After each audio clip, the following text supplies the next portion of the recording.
Olá, pessoal, tudo bem? Professor Ricardo aqui novamente. Vamos continuar fazendo aí a aula de gênero textual para os oitavos anos, a segunda parte. Lembra que a gente parou aí no último slide, que tinha uma atividade para vocês fazerem, né? Aí eu parei no gênero textual relatório. A gente viu aí a resenha, né? A biografia, reportagem. Agora a gente vai de relatório, ok? Então, em algumas circunstâncias relacionadas à nossa vivência, temos que relatar por escrito tudo o que ocorreu durante alguma atividade que realizamos, né? Então, aí o professor de vocês pode pedir que você faça um relatório sobre uma apresentação, seminário ou outro evento que ocorreu na escola. Então, surge a pergunta: como fazer um relatório? Vamos aprender agora. O relatório ele possui algumas características específicas, tá? Que a gente vai ver aí. Então, número 1, você deve utilizar uma linguagem clara e de acordo com a norma padrão da língua, né? Não usar abreviações, gírias, nada disso. Lembrar-se de dar um título, né, ao seu relatório. No primeiro parágrafo, colocar informações como o objetivo do seu relatório, o nome do professor que solicitou, o local onde se deu a observação, entre outros fatores. E faça a exposição de tudo que você observou. E não se esqueça de fazer a conclusão. Nela, você escreverá o que aprendeu durante a observação, inclua os aspectos positivos e negativos, se houver. Então, o relatório, pessoal, nada mais é, além dessas regrinhas que a gente deve seguir, é quando a gente, de repente, vai no primeiro dia de um trabalho, na primeira semana, no primeiro mês, ou vai fazer um estágio na sua faculdade, na sua escola, vai participar de uma feira de ciências, e aí você pega um caderninho, uma folha, um diário, uma agenda, seja o que for, papel e caneta, e faz um relatório daquilo que do título, por exemplo, Feira de Ciências da Escola Visconde, né? Aí o nome do professor que solicitou o seu trabalho, qual o seu nome, de que ano você é. Aí começa a fazer o relatório que dos projetos que você viu nessa feira de ciências, né? Passando tudo para o papel, dessa forma que a gente viu aqui no número 1, no número 2, no número 3, no número 4 e no número 5, né? Então, aí você criou esse relatório. Então, a polícia faz muito isso também, de fazer relatório, né? Quando tem algum crime, quando tem algo que precisa ser estudado sobre algum acontecimento, então eles fazem muito relatórios, porque não pode esquecer depois, né? Porque muitas vezes a gente, quando vai num teatro, num museu, e a gente vê várias esculturas, várias obras de artes, a gente depois não lembra tudo que a gente viu, concorda? Se a gente faz um relatório de tudo aquilo que a gente está vendo, o nome do quadro, quem pintou, o ano, como que aquele quadro está sendo pintado, pode colocar no seu relatório até foto, né? Se você achar interessante. Geralmente a gente faz mais na escrita, né? A gente redige aquilo que a gente está vendo. Essa é a forma mais tradicional do relatório. Mas nada impede também de a gente colocar fotos, tá? Então, isso é o relatório, beleza? Esses quatro gêneros textuais que a gente viu na primeira parte 3 e agora na parte 4, na parte 2, o quarto gênero textual, eram esses que eu queria que vocês aprendessem e praticassem, tá? Então, agora a gente vai ver outros gêneros textuais, que já está aí na sua tela, né? Aí em cima, carta, convite, postal, diário e crônica, tá? Então, esses são os gêneros textuais que a gente vai ver na continuação dessa parte 2 da aula de gênero textual, parte 1, beleza? Vamos relembrar então aí o que são os gêneros textuais, só para a gente não passar batido? Então, são textos produzidos dentro de um contexto cultural, lembra? E com a função o quê? Comunicativa.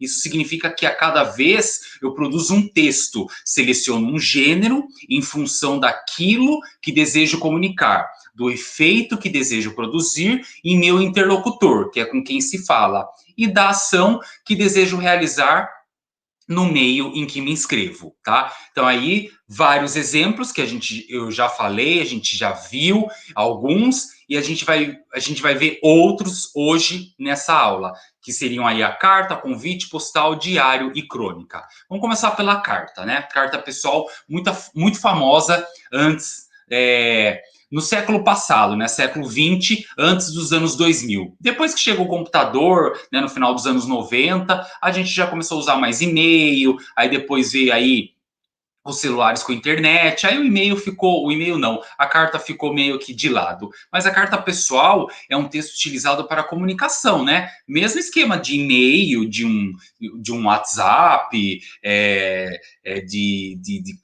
cartas assim, através pelo celular, digital, né? Então tem várias outras maneiras, não mais essa carta que a gente vê aí na foto, né? Que é o papel, a caneta, o envelope, selo, vai no correio, coloca e envia. Então a gente mudou a maneira de se comunicar com outros instrumentos, digamos assim, com outros gêneros textuais, mas a carta ainda está aí. Usa quem quer, tá? Então, essa atividade ajudará vocês a compreenderem melhor a função social da carta. Para tanto, eu, professor, vou pedir aí para a gente seguir esse roteiro abaixo, tá? Então, se vocês já escreveram cartas, tá? Quando vocês copiarem aí esse slide no caderno de vocês, vão respondendo. Você já escreveu carta? Sim, não. Foi uma tarefa fácil ou difícil? Fácil, difícil. Por quê? Então, tentem, quando vocês forem copiar, e respondendo essas perguntinhas aí no caderno que a gente está fazendo aí, porque infelizmente eu não posso estar na sala de aula para ter essa troca aí com vocês, esse feedback, né? Essa resposta. Mas vocês fazem aí no caderno de vocês. Depois, quando a gente retornar, a gente vê aí, cada professor vê a sua atividade no seu caderninho, tá bom? Quem aí já assistiu Central do Brasil? Eu passo para os meus alunos esse filme, né? Caso a gente retorne, em breve, eu posso passar esse filme para vocês, para que a gente possa discutir, porque tem a ver com a carta, né? Que no filme aí a Fernanda Montenegro, ela interpreta a Dora, e o que ela faz em Central do Brasil? Quais os temas abordados? É preciso saber ler e escrever para conseguir produzir uma carta. Então, a partir desse filme, eu consigo fazer várias perguntas para vocês, né, para os alunos, e vocês, a partir da interpretação do filme, vocês conseguem responder. Então, aí, outras perguntas a respeito de cartas também, copiem e respondam, tá? Bem simplesinho. Música. Então, escrever uma carta, meu amor, de Roberto Carlos, e a carta de Renato Russo e Erasmo Carlos. Então, tem tudo a ver também com o gênero carta, que tem até música sobre isso, né? Quem puder depois aí acessar um canal de música ou até mesmo o YouTube e ouvir, que é bem interessante a letra, tá? Essa é uma outra atividade 3, só que a gente aí não dá para fazer em grupo, né? Então, mas só leiam aí o roteiro dessa atividade 3, façam também no caderno, individualmente, cada um na sua casa, e depois a gente vai fazer uma leitura quando a gente puder retornar e ouvir aí a atividade de vocês. Então, tem 3 atividades aí a respeito de carta. Pratiquem, para que quando a gente voltar, a gente possa fazer essa correção junto, fazer essa troca, né? Aí, a carta 1, carta 2, dois exemplos de carta, de como é a estrutura da carta, né? Que a gente sempre tem aí o nosso famoso cabeçalho que a gente aprende lá quando a gente é pequenininho, no primeiro, segundo, terceiro, quarto, quinto aninho. Aí, quando já chega aqui no sexto, a gente já tem que estar bem ciente, né? De como é a estrutura de uma carta. Resumo da carta, gênero textual, que visa a comunicação escrita e pode ser de diversos tipos: carta pessoal, familiar, comercial e uma carta de apresentação para um trabalho ou qualquer outra coisa. Através da carta, o que se pretende é estabelecer um diálogo entre o remetente e o destinatário. Então, destinatário é para quem vai, remetente é quem escreve. Então, se eu escrever uma carta para você, eu sou o remetente e você é o destinatário. A carta é constituída por uma ou mais folhas de papel fechadas em um envelope que é selado e enviado ao destinatário da mensagem através do serviço dos Correios. Atualmente, a carta vem sendo substituída pelo e-mail, como eu disse aí no começo dessa aula, né? que é a forma do correio eletrônico, né, uma carta digital, digamos assim, mais difundida no mundo, mas ainda há muitas pessoas que sentem prazer em trocar correspondências do jeito tradicional.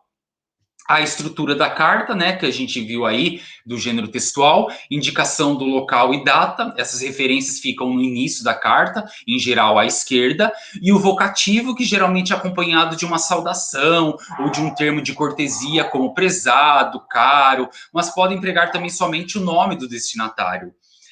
Ou outro termo mais coloquial, né, seguido do nome, tipo, né, uma gíria, um apelido que você usa para chamar o seu destinatário, né, para quem você está escrevendo. Após o vocativo, pode-se colocar vírgula, 2 pontos, ou ainda não haver pontuação e começar a escrever a sua carta. Que aí começa com o texto, que refere-se à introdução e ao desenvolvimento da sua carta, e depois lá no final a despedida, que varia de acordo com o grau de intimidade entre as pessoas. Por isso pode ser formal ou informal, cerimoniosa ou afetuosa. Por sua vez, a assinatura contém apenas o nome do remetente. Então aí tem mais uma atividade 4, né? Para iniciar aí, a gente pode fazer as diferenças entre as cartas e as cartas pessoais que a gente viu aí. Quais são essas diferenças? Carta de solicitação de emprego, carta de reclamação, tá?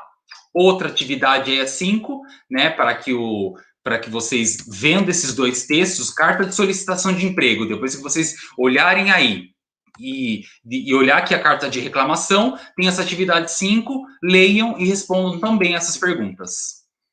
Mais uma atividade 6 aí, tá? Também tudo perguntinha. Quem mandou o convite? Quem é o aniversariante? Então aí, só para saber se vocês estão conseguindo interpretar o que é uma carta, como se faz essa carta. Convite. Vamos agora mudar um pouquinho aí o gênero textual. De carta, vamos para convite. O que é um convite? É a solicitação da presença ou participação de alguém em algo, né? Uma convocação. Geralmente, ele é colocado dentro de um envelope e pode ser entregue de várias formas, pessoalmente, pelo correio, através da internet, etc. Percebam que o convite ele é diferente da carta, né? A carta tem um outro tipo de estrutura. Você não está convocando ninguém, até pode falar, venha me visitar, estou com saudades, quando você vem me ver. Mas aí é um outro tipo de estrutura textual que a gente usa, que o convite já muda um pouco, tá? Então, a estrutura do convite é como? Primeiro, o vocativo. É a pessoa a quem nos dirigimos para evitar o convite. Então, enviar, desculpa, não evitar. Não vai evitar nada. Se você quer convidar alguém, você não vai evitar a pessoa, você vai convidar, né? Então, enviar o convite. Neste caso, devemos ficar atentos ao pronome de tratamento que usaremos, né? Lhe, te, me, né? Vos. Como, por exemplo, no caso de uma pessoa mais íntima, é permitido o uso de uma linguagem mais informal, mas quando trata-se de alguém que não temos muita convivência ou uma autoridade, o pronome deverá adequar-se à situação de uso. Então, se for, por exemplo, né, uma pessoa muito importante aí, um juiz ou até mesmo um político, a gente usa Vossa Excelência, ilmo, excelentíssimo. Tem várias maneiras, vários pronomes de tratamento, né, que a gente usa para se dirigir às pessoas. Claro que se for uma pessoa íntima, você não precisa usar essa maneira formal, pode usar uma maneira informal, a coloquial, que a gente usa no dia a dia para conversar com os nossos coleguinhas, né? Aí, em seguida, depois de escolher o pronome de tratamento correto, de acordo com o convite que você está fazendo, informa-se todos os elementos necessários à compreensão do leitor, como local, seguido do endereço completo, data, hora do evento. Em alguns casos, determina-se o traje específico, como é o caso de festas juninas, festas à fantasia, de formatura e ocasiões mais especiais. E, por último, vem a despedida, seguida da assinatura de quem enviou o convite. Então, aprofundando aí a reflexão desse convite, como você reage ao receber um convite? Algumas perguntinhas para vocês refletirem. Se você agradece, né, ou o convite, ou demonstra pouco interesse. Então, aí tem mais umas perguntinhas. vão colocando aí no caderno de vocês, que depois quando a gente retornar, a gente faz essa troca, porque senão eu só fico perguntando aqui sem ter resposta, não tem muita graça aí para o nosso desenvolvimento da aula. Então, respondam aí, depois a gente faz esse feedback com vocês, tá? Uma atividade aí é a 7, mas na verdade é a primeira de convite, né? Então, leiam aí o que pede, tá? Essa atividade 7. E tudo que tiver aí, a sala de aula, em grupo, não vai rolar nesse primeiro momento, a gente pode fazer depois, quando a gente tiver todos juntos na sala de aula. Então, por enquanto, façam sozinhos a parte de vocês, e depois a gente, quando puder juntar todo mundo junto, aí formar todo mundo os grupos, a gente faz em grupo. Mas nesse primeiro momento, o que tiver aí em grupo, em coletivo, não, vamos fazer individualmente, tá?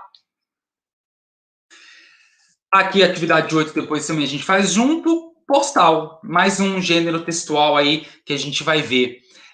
Como a gente vai ver ainda o postal, o diário e crônica, faltando 3 gêneros textuais, eu vou parar no postal e aí eu faço uma terceira parte dos gêneros textuais aí, para que a gente possa dar continuidade nessa aula, senão ela acaba ficando muito longa e eu quero falar bem calmamente aí sobre todos os gêneros textuais, explicar tudo certinho para vocês. Então a gente para na carta e no convite, paramos na verdade no postal, e aí na próxima parte, a gente faz a parte 3, eu continuo os últimos 3 gêneros textuais para vocês. Beleza? Até mais, obrigado.